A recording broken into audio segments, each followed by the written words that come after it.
ये वाला डिश देख के थोड़ा तो नॉस्टैल्जिक हो ही गया।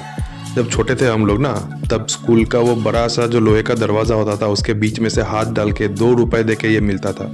उसका कुछ अलग ही टेस्ट था। आज बहुत दिन बाद बीवी को ये बनाते हुए देखा घर में, तो थोड़ा नॉस्टैल्जिक ही हो गया। जी हाँ, मैं बात कर रहा हूँ आलू काबली का, जिसका इतिहास कोलकाता का स्ट्रीट फूड से जुड़ा हुआ है। ये एक्चुअली ब्रिटिश टाइम से ही चल रहा है। बहुत लोग ये भी बोलते हैं ये जो आलू काबली का काबली वाला पार्ट है, ये वर्ड शायद अफ़गानिस्तान का काबुल से आया है। सो ये मे बी एक अफ़गानी इन्फ्लुएंस्ड डिश है। Whatever, over the time, aloo kabli has become a unique Kolkata dish, reflecting the city's ability to combine cooking ideas into something original.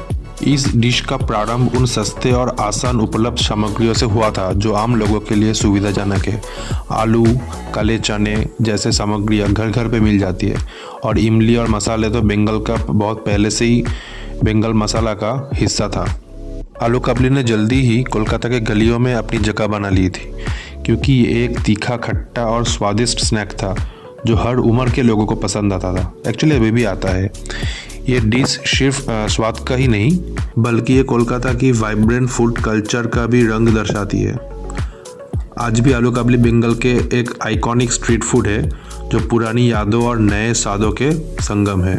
इसको तैयार करने के लिए जो बेसिक इंग्रेडिएंट्स है वो बहुत ही इजीली अवेलेबल है दोस्तों।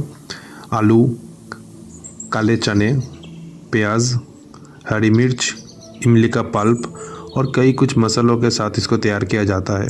ऊपर से धनिया पत्ता और नींबू का रस डाल दिया जाता है, जो इसको और भी स्वादिष्ट बना देता है। ठंडा ठंडा सर्व करने वाला ये जो स्नैक है, ये बहुत सस्ता और लाजवाब है, जो कोलकाता स्ट्रीट फूड कल्चर की एक झलक दिखाता है।